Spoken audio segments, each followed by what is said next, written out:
So I'm super excited about our summer school program. As you all learned from our last meeting, it is a 6-week summer school program. Yes, it is 6 weeks of learning fun. It will take place from June 14th to July 23rd. But here's the kicker, because of CDC guidelines, we can only have 15 students per grade level. That's right, 15 kindergartners, 15 first graders, 15 second graders, 15 third graders, and then we will have 8 fourth graders and 7 fifth graders. If your child is not admitted into our summer school program, they do have an option to attend the district summer experience. They have a very nice summer school planned.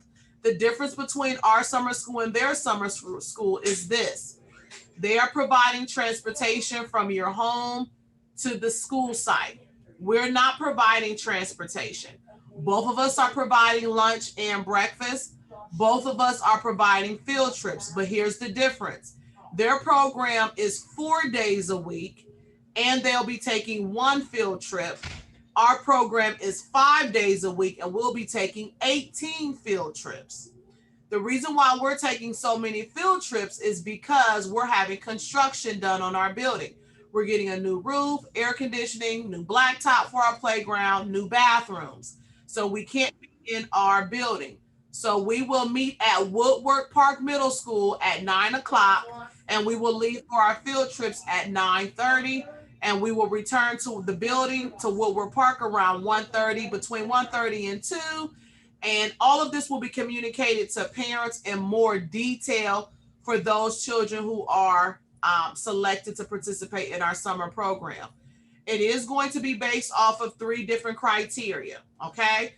The first criteria is attendance. So if your child hasn't attended school during the school year, I'm not going to select them for our summer school program and take up a slot when there could be a child who does attend school, who has been attending, that needs that slot. So that's number one. I'm definitely going to check attendance.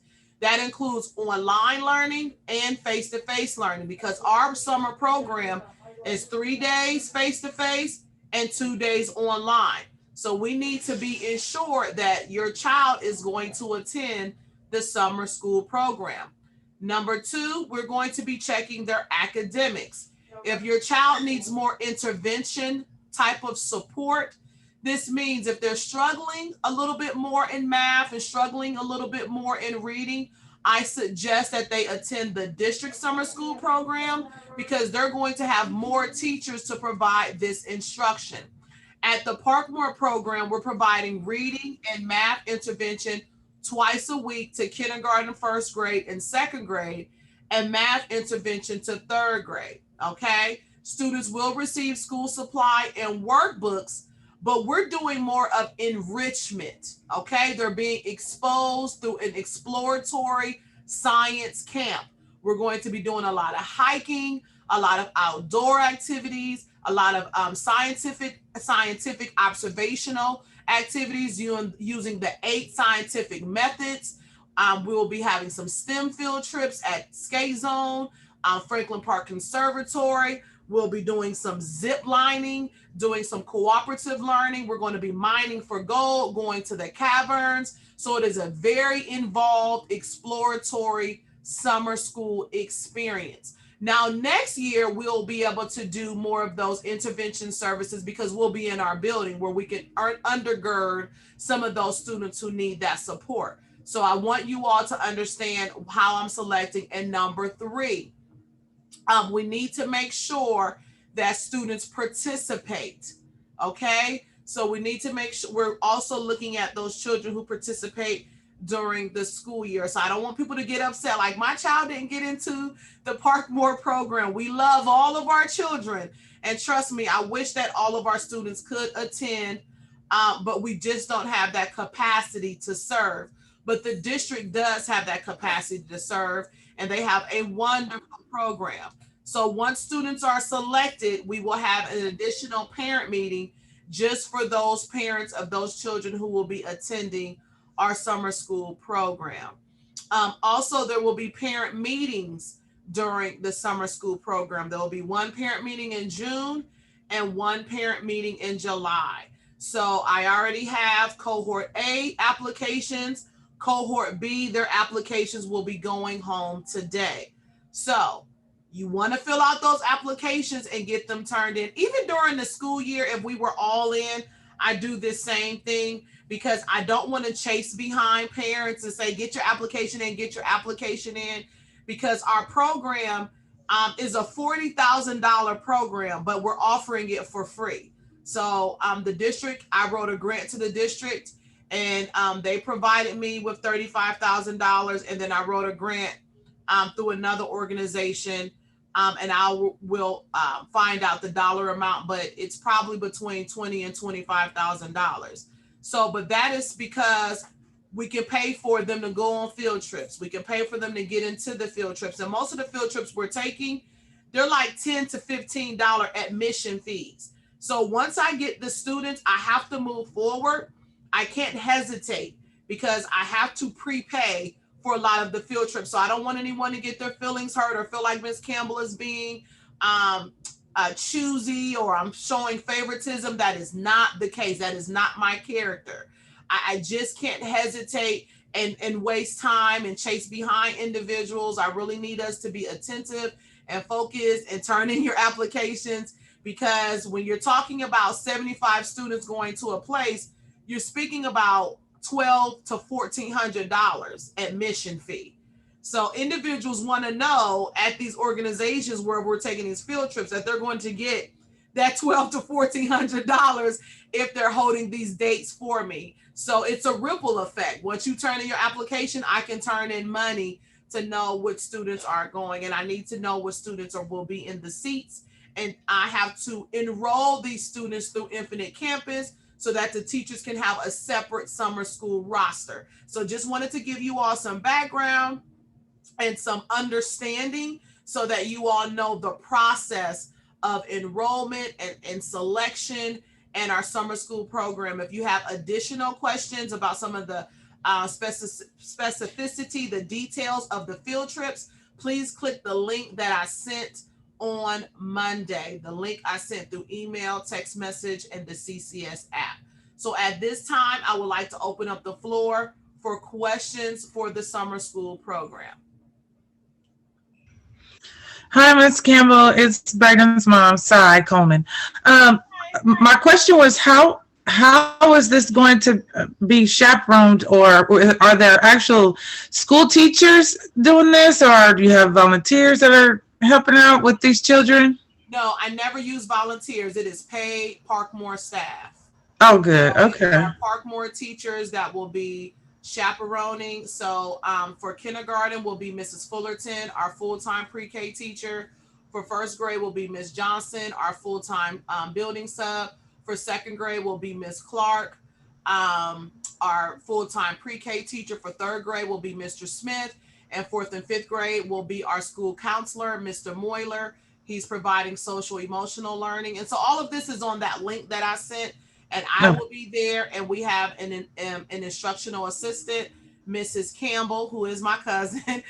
She's a full-time teacher at Dominion Middle School. So there will be 7 adults. Okay. So there are the teacher. Are you saying, when you say kindergarten, are you saying the kindergarten, the going into kindergarten for the fall, or the ones that are in the first grade? Okay. Okay. Thank you. Entering first grade, entering second grade, entering third grade, entering fourth, so Okay. on and so forth. So it'll be students who are currently in our program, but the district does have a pre-K summer school program. So I'm excited about that. But remember, even if it's for the districts, they have a cutoff deadline because they need to know how many students will be in their seats because of CDC guidelines. They still have the 15-to-1 ratio. So if your child is on the north side, their summer school location for the district will be Alpine Elementary School and Devonshire Elementary School. And you cannot hesitate to go online to complete the application process, because they may miss out and have to be shifted to another side of town because they still have to follow those guidelines of so many students per teacher. So remember, we're working under pandemic standards. It's not like before. We can't take 20 students for summer school. Everything is much scaled down, as well as attendance is scaled down. So all things considered, as soon as you figure out which summer program you want to go to, you want to do that as soon as possible. Any other questions for summer school? I want to share my screen to show you all the summer school, the district summer school site, so you will know exactly how to enroll for their program. So you will go to Columbus City Schools website, and you will click on families, and then you will go to the summer experience. So registration is now open, okay? Their program will run for 6 weeks beginning on June 14th. So they've extended theirs. So their goal is to have 5 high schools, I'm highlighting this, 10 middle schools, and they will have 13 elementary schools. So they're going to take some field trips to Franklin Park Conservatory, COSI, Ohio State University, Parks and Recreation. So they're going to have some different field trips as well. So to register, you will have to go to the CCS parent portal. And then they have a video here for you to watch on how to register. Their registration deadline is June 1st. Okay? The name of their program is Engage and Empower. They have a hands-on, relevant, rigorous experience focusing on closing the gaps and re-engaging schools. So they have a mentorship with OSU partnership and professional development for the teachers. They will have 1:15 ratio for kindergarten through 12th grade. So remember that. And also pre-K, they're going to have a 1:10 ratio. So only 2 students per pre-K classroom. And for their special needs pre-K classrooms, they will have 8 students. And for their MD students, MD classrooms, they will have 8 students. So for elementary, you can choose Columbus Spanish Immersion, Hamilton STEM, Shady Lane, Livingston, Parsons, Clinton, Georgian Heights, Trevitt Elementary, Cassidy Elementary School, Scottwood, Watkins, Westmount, Alpine, and Colerain. Their program will run the same duration as ours, June 14th to July 22nd, from 8 a.m. to 1 p.m. Monday through Thursday. So they're going to have the 6-week program, the same as ours, and they will have their pre-K program, K2, growing and going. They have themes, learning beyond the classroom. They'll have a field trip to the Franklin Park Children's Garden, Spruce Run, Franklin Park Conservatory, CCS Day in August. So they're going to have all of this planned. 3 through 5 is exploring and excelling, and they'll take a field trip to COSI, and then they're going to have COSI camp themed kits. So this is the CCS experience. So I don't want you all to feel like if they don't get into Parkmore's experience, there is still a fun academic-based summer learning program. And I highly suggest, I cannot put more emphasis on this, I highly suggest that every student gets into summer school. Our children have not been in school a great deal of time. And when they came back to school this year, they started off virtual. And then they haven't been in school face-to-face for a long period of time. In fact, it's only been 9 weeks since February 1st. Research shows that students lose 39% of what they learn over the summer if they are not engaged in a summer academic program. So it is very important for your child to be involved in something this summer academically, okay? Whether it's Parkmore's program or the CCS Summer Experience program. You do not want your children to have the summer slide from last school year, the COVID slide from this school year and last year, and then an additional summer slide. Because if they're not engaged academically, guess what? Their mind is going to shut off and they're not going to be able to understand once they come back to school. It's going to be like playing catch up. Okay? I'm trying to catch up on my letters. I'm trying to catch up and understand my numeric foundation. I'm trying to catch up with decoding words while I read. I'm trying to catch up and understanding what I'm reading in science and social studies. So if they don't go to something academic this summer and they're already struggling academically, they could be starting 6 to 12 weeks behind their peers who were involved in something academically this summer. So it is very, very important during this day and time that your child is included in something. And when you do enroll them, please make sure they attend. Don't sign them up and then they just go once or twice a week. That defeats the purpose. They need to be there every day so that they can be receiving the necessary instruction for their academic growth. So I'm going to open the floor again for additional questions after I've shown you the CCS summer school program. Yes, Ms. Lofton. I believe there was a question in the chat about when students will be accepted or notified that they're accepted. Yes, so families will be notified they've been accepted to the program the 3rd week of May. Okay, so the deadline I set was the week of May 10th. So that following week, students will receive a congratulations letter letting them know they've been enrolled into the Parkmore program. That still gives parents an additional 2 weeks to sign their children up for the CCS experience if they haven't been enrolled in the Parkmore program. Any other questions? All right. So I do want to review something for our parents, the CCS lottery process. Pre-K families, if I have any pre-K families on the line, or if you know of any pre-K families, they must understand that your child is not automatically enrolled into Parkmore Elementary School, okay? Now, if it's their school based off of address, they will be enrolled because they live in the address zone. But if your child is assigned, let's say for instance, Valley Forge, Forest Park, Alpine, or Northtown, and you would like them to attend Parkmore Elementary School, you would need to sign them up through the lottery process.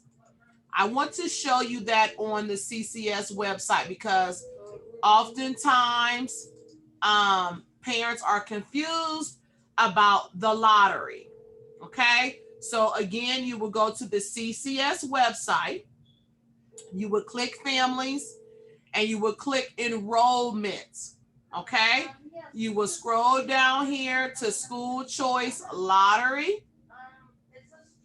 And here we have a video to show you how to register for the lottery. And you do everything through the parent portal. This is very important for parents who have children in 5th grade as well. If you have not signed your child up for the middle school you want them to attend, guess what? The deadline for middle school was February 26th. Okay? So if you did not sign them up, they're going to be automatically enrolled into the middle school in your neighborhood. And you might say, well, Ms. Campbell, I don't want my child to attend that middle school. Well, it's too late now. You will have to go through the lottery process next school year. And always go to this website here for central enrollment. For elementary school, the deadline was March 31st. Now, for parents who are new students enrolling into Columbus City Schools, their date is December 10th, okay? So if they're new, if they're coming from like Pickerington or Dublin or whatever, they have until December 10th to do the lottery. Now, one thing to note, if you did do the lottery for middle school or for elementary school, the deadline is July 9th. The district will be contacting you to let you know which school your child is enrolled in on July 9th, 2021. Please note that when you do the lottery process, you can choose up to 3 schools for your child to attend. It can be a little confusing, but I want to make sure that our pre-K parents understand if your child's neighborhood school is different from Parkmore because they attend Parkmore's pre-K, they are not automatically enrolled into Parkmore's kindergarten program. Okay? So I want everybody to understand that. You can always contact Central Enrollment and see if they will still allow you to complete the lottery process. It never hurts to ask. Okay? I would ask if you missed the deadline and your child is in pre-K, or if your child is in middle school, what'll happen is you'll just go on a wait list. Okay? It's better to be on the wait list than no list. I do take students in kindergarten off my wait list, so please know that. I do take students off the wait list. I always wait until I get my numbers in August and I contact them based off my numbers. I will take students off the wait list. So any questions about the lottery process? Yeah, I got a question. Yes, sir. Yeah, I tried to register my new child for parents portal. Yes. So you guys, you give it to me like a username, the password, but when I try to use that one, it's still not working. Okay. So Miss Cindy, you probably have to reset your username and password because that's what you set on your end. We don't set up the username and password. It's probably your parent portal number. And so you can contact the school and my secretary could give you that number. Okay. Okay. It is a very long number, so please have pencil and paper to write it down. Okay. Okay. You want to do that as soon as possible. And this also includes, I failed to mention, if you have a child who's 4 years old and you want them to attend Parkmore's pre-K program, you need to go through the same lottery process as well. And you want to do that ASAP because they've already sent out notices to some parents that their child has been enrolled into Parkmore's pre-K program. And we always have a wait list of at least 25 to 30 students for our pre-K program. Okay, so you want to do that as soon as possible. And be encouraged, because if your child is on the wait list, people fall off of enrollment because of they haven't taken their child to the dentist, or they haven't taken their child and had their updated shots, or they don't attend their meeting for pre-K. So you can move up the list sooner than you think. So it's best to sign up and get on the list, like I said, and then not to be on the list. Any other questions about the lottery process?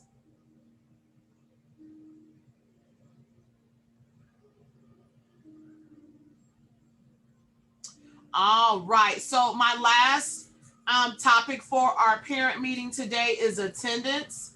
I am going to send a call home to our parents. We are noticing that cohort B's attendance, there's a drastic difference between cohort A and cohort B. Cohort B, they're more tardy and they have more absences.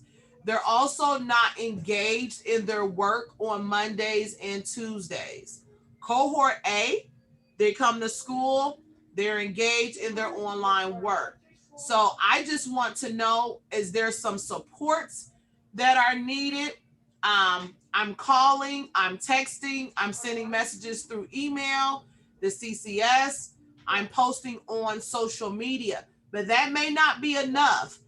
But I want to make sure that I'm not thinking in my mind that I'm communicating in a proper way when there may be something more that parents need. We've sent flyers home. I just don't know. So I need to hear from parents. What is it that is causing students to not come to school and not be engaged the 3 days they're at home? Not sure what happened to my internet, but we really need to be engaged the 3 days they're home, because some parents are getting upset about the attendance meetings saying that their children are coming to school, but it's not the days they're in school, it's the 3 days they're home. So if they're not checking in and doing their online work, they're considered absent, because they are absent. It's school. Just because you're home, it's still school. And I really need parents to understand that the 3 days they're home, they are still considered in school according to the state. So those attendance meetings, they're not a school thing. They're not a Miss Campbell thing. It's not a district thing. That's a law. If you want to know the law, it's called House Bill 410. And it's for us to track chronic truancy and chronic absenteeism.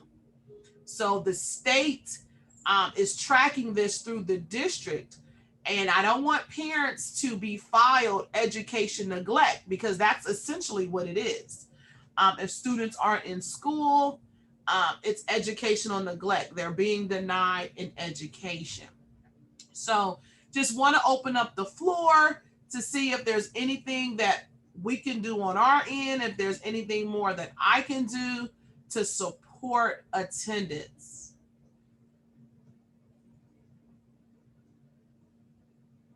Anything at all? I do understand that parents are working.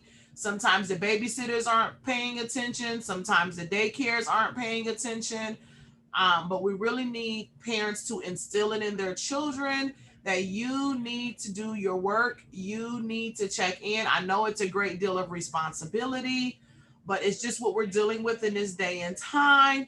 And we can't change it. So in order for us to make progress, we really need the children to be in school and to be focused, to complete their online work and to check in. So there's no other suggestions. All right, so I'll leave it at that. I'll keep doing what we're doing on our end here at the school. I'm going to stop recording.